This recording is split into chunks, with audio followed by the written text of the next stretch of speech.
Governor Andy Beshear had to basically issue an apology to Tupac Shakur.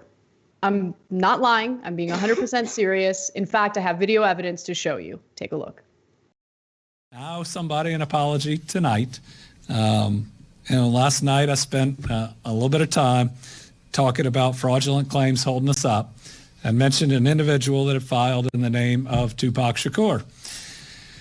I didn't know, and it's my fault, that we have a Kentuckian who goes by Malik, whose name is Tupac Shakur. I talked to him on the phone today. I apologized. I told him how it happened, but I owned it. It's my fault. He was gracious. I said, I'm sorry if I embarrassed him or caused him any attention he didn't want. He was very kind. He ended the call. God bless. And we're going to make sure that we resolve his claim. Malik, thank you for being so kind. And again, I'm sorry. And also, I want you to know that I ain't mad at you. I just want to make sure that you understand that. What a weird story. I'm glad the guy's getting his help. Yes. Okay. So just some more information about Malik. He does go by Malik, but his legal name is Tupac Shakur. Mm-hmm. He was actually a cook who lost his job because of the pandemic, so he applied for unemployment. And apparently, Governor Beshear highlighted him as, one of these false unemployment claims. And then later, as you saw in that video, apologized for it. But look, I gotta say something. I really, really love that he did that. I love that he apologized. It's so rare to see a politician do that these days. Like, on one hand, you have Donald Trump, who will never apologize for anything, ever, ever. He's a compulsive liar and just an all-around terrible person. And, unfortunately, I think politicians on both the left and the right have followed suit in some ways when it comes to doing something wrong. And to be fair, unfortunately, there aren't very many incentives to apologize these days, because every time you do, people never accept your apology. They just continue, going after you. And that apology is seen as a weakness. In this case, I really want to commend Governor Beshear for doing this very public apology and taking back what he had initially said about this constituent. This is the right way to handle it. And I really like it. Yes. That's true. And unfortunately, you rightly point out that they very rarely do publicly apologize. And I think part of that is they have a perception that it's not worth it, that acknowledging that you made a mistake is just going to hurt you. And very few people in politics would look at an apology and say, you know what, I respect that, and I've changed my opinion of you or the situation as a result of it.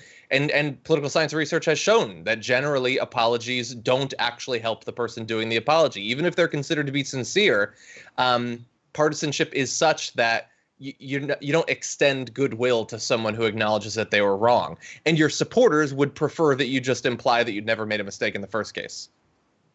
I know, but we got to find a way to change that culture, because I think it's toxic and it's terrible. Mm-hmm. It reminds me a little bit of that human urge to pretend like you know everything. And, the refusal to just admit, I don't know. Yeah. And I noticed that I don't do that on the show. I always try to make sure I do know, when I'm asked a question, what the answer is. And if I don't know, I'll say I don't know. But I noticed in my personal life, I do that a lot. So Christian, my husband's a very inquisitive person, which sometimes drives me crazy. And so he, to his credit, he thinks I know everything. I don't. And he'll ask me questions that I don't know the answers to. And in the past, I'd get irritated because I felt like I had to answer. I had to have the answer to it. And I would try to speculate or whatever. And then finally, I'm I don't need to be irritated. All I'm going to do is tell him the truth. I don't know. And now I do it all the time. He'll ask me a question. I don't know. I don't know the answer to that. Yeah, it's freeing to admit ignorance. It is freeing. Trump should try it once in his entire life. Yeah, I get annoyed too if someone asks me a question that I don't. Not that I don't know the answer to, but if there's no reason that I would know the answer, I can get frustrated about that, because it's almost like, well, how could you possibly think I'd know that? Clearly you want me to feel stupid. You want me to feel ignorant. So you're just pointing out that I couldn't know. That's probably irrational now that I think about it.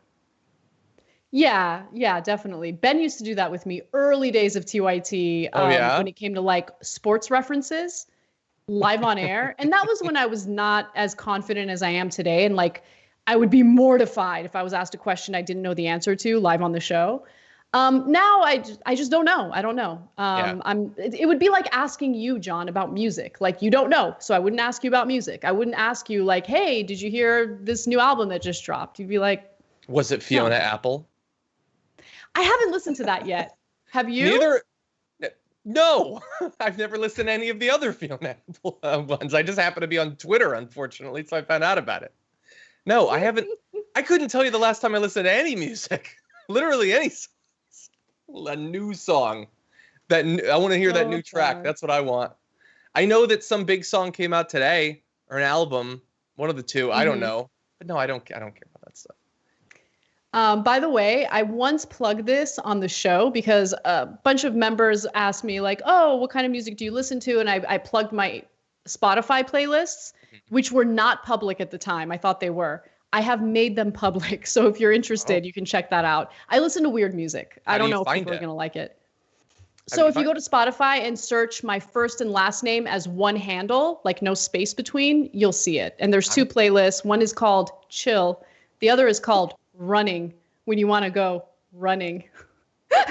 Yeah, so like I'm finding okay, it's the No Filter podcast. I found Anna Kasparian Final Form intro. Is this a song about you? I'm gonna have to check this out. I don't know. Don't name things that I don't know about. Like it could be a disaster. I think you're secretly rapping. Yeah, that's on Spotify. I'm gonna take a look at it. Okay. Oh. And by the way, I do listen to music when I work out. It's just I don't care, really. It's like I could play almost anything. Thanks for watching The Young Turks. Really appreciate it. Another way to show support is through YouTube memberships. You'll get to interact with us more. There's live chat emojis, badges. You've got emojis of me, Anna, John, JR. So those are super fun. But you also get playback of our exclusive member-only shows and specials right after they air. So all of that, all you gotta do is click that join button right underneath the video. Thank you.